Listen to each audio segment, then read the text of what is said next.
지구에 인류가 슬슬 등장하기 시작할 때쯤 개왕신계는 마냥 유유자적하기만 하였다. 대개왕신, 북쪽의 개왕신, 서쪽과 남쪽의 개왕신, 그리고 동쪽의 개왕신. 계속될 것 같았던 평화를 즐기고 있던 가운데 온 우주를 지배하고자 하였던 사악한 마도사 비비디는 개왕신들이 걸림돌이었던 것이다. 비비디 자신의 힘으론 개왕신들을 제압할 수 없었음과 더불어 온 우주를 지배하는 데 있어 어려움에 직면할 것이라 생각했던 것일까. 그러던 어느 날 그는 자신의 야망을 위해 태고적부터 존재해오던 깊은 잠에 빠져있던 정체불명의 괴생물체를 깨우게 되는데, 누구인가? 그는 바로 서쪽의 개왕신과 북쪽의 개왕신을 죽이고 남쪽의 개왕신과 대개왕신을 마저 흡수해버렸던 드래곤볼 Z의 최종 보스 비비디 바비디 부 마인부 되시겠다.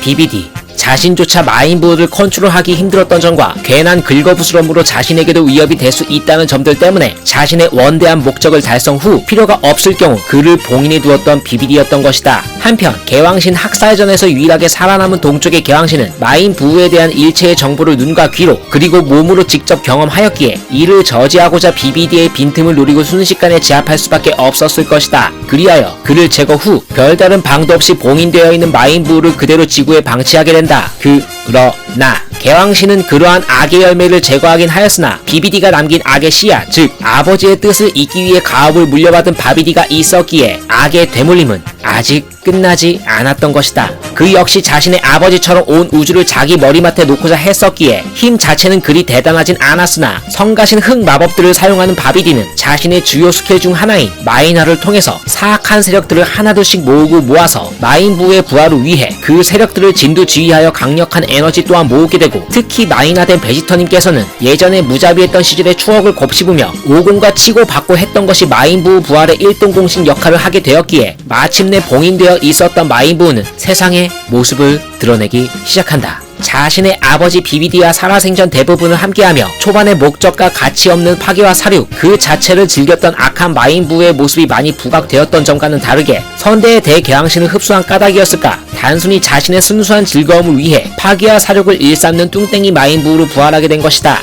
천진난만하고 선할 법한 그 모습 자체는 비호전적일 것 같으나 태고적 습성과 봉인의 아픈 기억을 잊지 않고 있었던 것일까. 마인부 그의 자유의지가 다시금 예전처럼 봉인될지도 모르는 끔찍한 악몽에 시달리지 않기 위해 바비디에게 알아서 넙죽 엎드릴 수밖에 없었을 것이다. 바비디의 부하 데브라, 오반과 개왕신, 그리고 마인부를 부활시킨 주범이라 봐도 무방한 베지터, 소주와 우유 사이라고 봐도 이상하지 않을 정도로 그들의 힘의 차이는 마치 남과 북의 차이처럼 애초부터 체급이 맞지 않는 미스매치였었기에 힘의 차이로 좁혀보지 못한 채 속수무책으로 탈탈탈 털리고 만다. 게다가 외적으로 뚱뚱하고 장난기가 다분한 모습과 더불어 지적 능력 또한 점차적으로 성장하고 있었던 마인부였던 것일까. 그리고 마인부가 타인들과의 소통을 통해 미약하게나마 지능이 점차적으로 발달하고 있었던 것을 눈치 못 챈 바비디였던 것일까.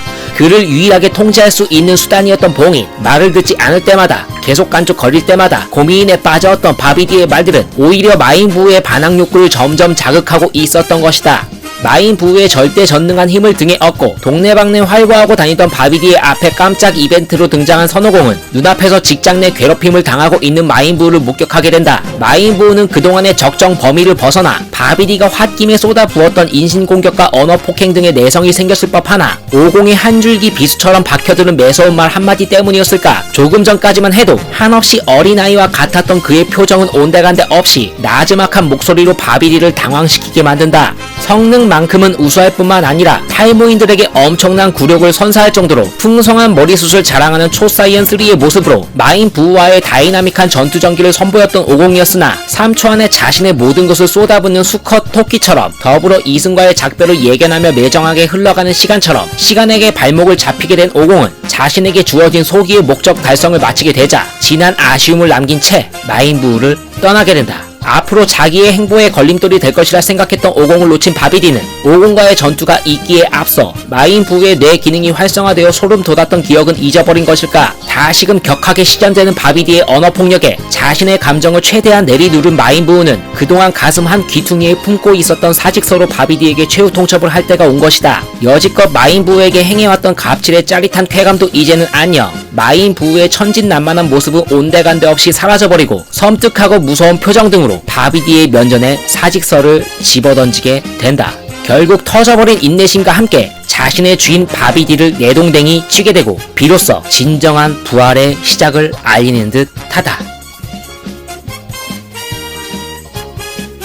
자유를 얻은 마인부 바비디의 지휘 통제 하에 파괴와 살육을 일삼던 그는 이제는 어떠한 방해물도 없이 더더욱 자극적인 살인을 즐기게 된다. 어쩌면 제대로 된 인격 형성과 사회화 교육이 되어 있지 않았기 때문에 너무나도 당연한 결과일 것이다. 마인부를 무서워하지 않고 길거리에서 우연히 만난 장님, 다리를 다쳐 맥을 못 추고 쓰러져 있는 강아지, 그리고 불패의 신화를 자랑하는 지구 최강의 전사 미스터 사탄과의 만남. 특히 마인부는 사탄과 동거하며 조금씩 감화되기 시작했던 것이다. 비비디 바비디 부자와 함께 했었던 시간들을 회상하며 꼭 그렇게 파괴와 살육을 했어야 속이 후련했던 것일까? 라고 생각을 했을 법한 마인부는 사탄과 강아지와 함께 보내는 시간이 더 가치있고 행복한 시간이라는 것을 깨닫게 된 듯 하다. 즉, 마음의 행복과 평화가 찾아온 듯 했다. 하지만 그에게 행복과 평화라는 단어는 사치였던 것일까? 아니면 그동안 인간들의 삶을 황폐하게 만든 것에 대한 보답이었던 것일까? 황폐해진 세상에 사람과 사람 사이에 정해놓은 법이 무슨 소용이 있겠는가? 온갖 만행들을 저지르고 다니던 두 명의 악당은 건드리지 말아야 할 벌집을 건드리고 만 것이다. 마인 부의 행복을 고스란히 뺏은 그들로 인해 그의 내면에 잠재되어 있었던 악이 튀어나오게 되고 악한 부에게 힘의 대부분을 빼앗긴 선한 부는 절대 악의 부에 의해 흡수되어 버리고 만다.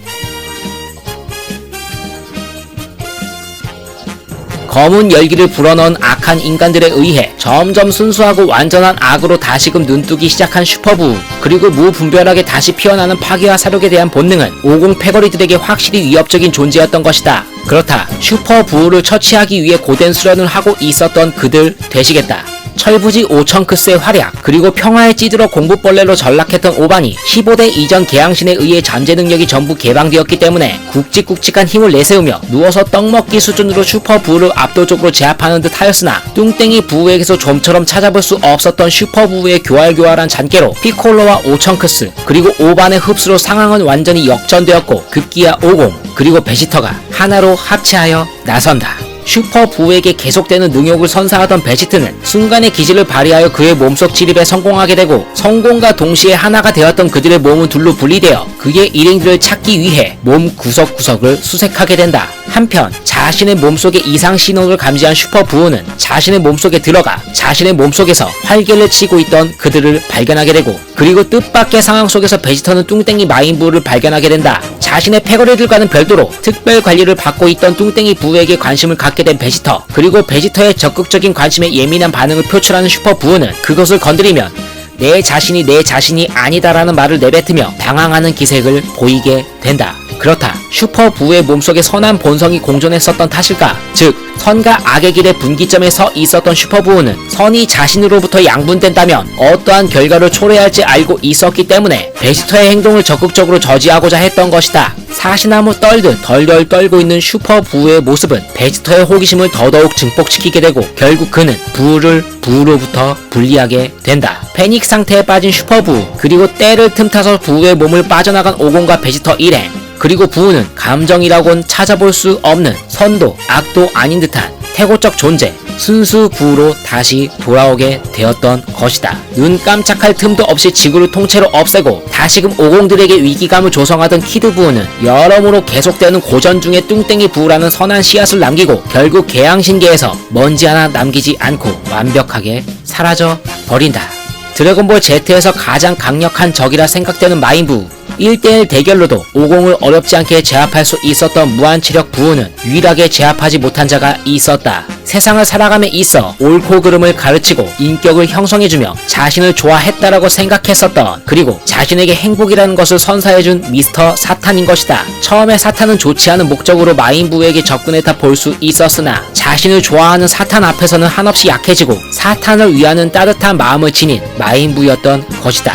프리저와의 전투와 미나막당 셀과의 전투와는 다르게 마인부와의 전투는 무언가 소소한 인간미와 감동이라는 조미료가 혼합되어 있지 않나 싶다.